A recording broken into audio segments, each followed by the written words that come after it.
అభిమానం అనేది ఆనందాన్ని ఇస్తుంది, కానీ అభిమానం అనేది ఆనంద బాష్పాన్ని కూడా ఇస్తుందని ఇప్పుడే అర్థమైంది. తమ్ముడు మాట్లాడుతుంటే చేసింది ఏం లేదు, కానీ అప్పుడప్పుడు ఫోన్ చేస్తే మాట్లాడి తప్పకుండా ఎదుగుతావు, నీకు మంచి భవిష్యత్తు ఉంది, మంచి ప్రతిభ ఉంది, మంచి వినయం విధేయత అన్నీ ఉన్నాయి, తప్పకుండా ఎదుగుతావు, నేను అదే దారిలో అదే మార్గంలో అదే నమ్ముకొని వచ్చాను, నువ్వు కూడా తప్పకుండా ఎదుగుతావు, ఎప్పుడు ఆ శుభ ఆకాంక్షలు వ్యక్తం చేసేవాడిని. నేను ఇచ్చింది అదే, నేను చెప్పింది అదే, దాన్ని ఆలంబనగా చేసుకుని ఈరోజు అంకుర దశ నుండి చూస్తున్నాను తనను. అంకుర దశలో ఉన్న భీమ్స్ చూశాను, ఇప్పుడు అనంతాకాశం వైపు చేతులు చాస్తున్న మహావృక్ష దశలో తనున్నాడు. నాకు ఏమాత్రం అవకాశం ఉన్న భీమ్స్ ప్రతి సినిమాలో రాయడానికి ప్రయత్నిస్తాను. దర్శకుడు కోరుకుంటే కనుక తప్పకుండా ప్రతి సినిమాలో ఒక మంచి పాట, 2 మంచి పాటలు, మీరు ఎన్ని కోరుకుంటే అన్ని మంచి పాటలు రాయడానికి నేను ఎప్పుడూ సిద్ధంగా ఉన్నా. నా పని పాటలు రాయడమే, వేరే ఏం లేదు. తర్వాత సురేష్ గారు నన్ను చాలా అభిమానించే నిర్మాత.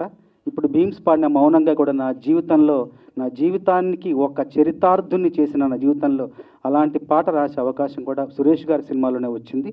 జయంత్ గారు నన్ను ఎక్కువ ప్రోత్సహించే వ్యక్తి.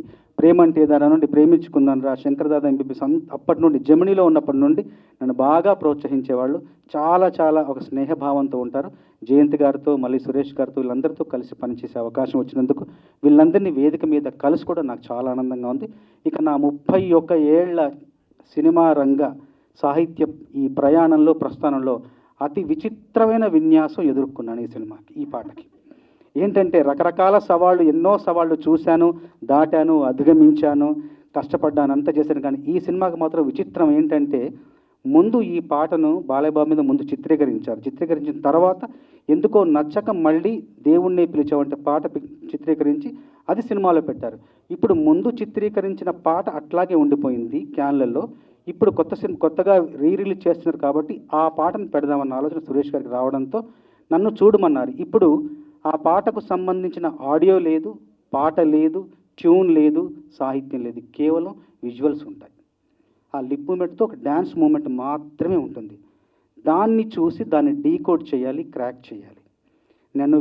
నన్ను పిలిచారు ఆఫీస్కి. వెళ్ళగానే చూడగానే ముందు ఇది చాలా అసాధ్యం, ఇంకా క్లిష్టం, ఇంకా ఇది అవ్వదు అనుకున్నా. కానీ మళ్ళీ ఒకసారి ఆలోచించి చేద్దాం చేస్తే ఒక చరిత్రగా మనం చెప్పుకోవచ్చు, మిగిలిపోతుంది మన జీవితంలో, అత్యంత ఒక మధురమైన ఘటనగా మిగిలిపోతుందని ఆలోచించి ముందు చాలా జాగ్రత్తగా ఒక గంటన్నర అసలు తాళం ఏంటి, లయ ఏంటి, ఏ టెంపోలో ఉందని దాన్ని మాత్రమే డీకోడ్ చేసుకుంటూ వచ్చి ఈ టెంపోలో ఉంది, ఈ లయలో ఉంది, ఈ తాళంలో, తర్వాత మళ్ళీ ఒక రోజంతా కూర్చుని ఏం రాస్తే బాగుంటుందని చెప్పేసి సురేష్ గారి ఎగ్జిక్యూటివ్ ప్రొడ్యూసర్ మన వంశీ అని ఉన్నాడు, ఆ వంశీ గారితో కూర్చొని మేము ఇద్దరం డిస్కస్ చేస్తూ కార్లో వెళుతూ మ్యాన్షన్ హౌస్ని పట్టుకొస్తే బాగుంటుంది, బాలయ్య బాబు జీవితంలో ఇది చాలా ప్రచారం పొందింది కాబట్టి అని ఆలోచిస్తూ అప్పుడు కారులో చెప్పాను, మంచినీళ్ళు తాగినోడు మామూలోడు, మజ్జిగ తాగినోడు మంచోడు, మందేసినోడు ఘనుడు, మ్యాన్షన్ హౌస్ ఇసినోడు మహానుభావుడని కారులో చెప్పి వెంటనే సురేష్ గారు చెప్పగానే చాలా బాగుంది, చాలామంది ఇంకా ప్రొసీడ్ అవ్వండి అని చెప్పారు.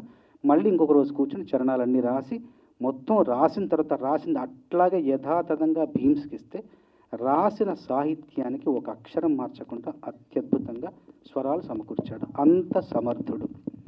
కాబట్టి ఈరోజు మీరు విన్న పాట అంతా కూడా రాసిన దానికి సాహిత్యం సమకూర్చాం.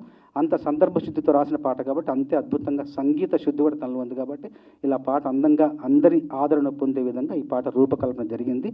ఈ పాటను బాలయ్య బాబు అభిమానులకు అందరికీ అంకితం చేస్తున్నాం.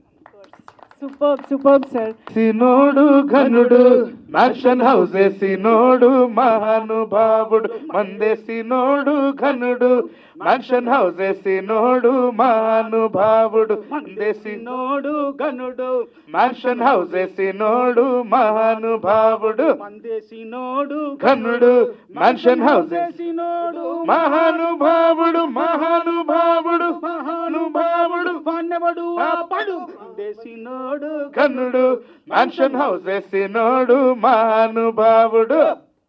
జై బాలయ్య. జై బాలయ్య.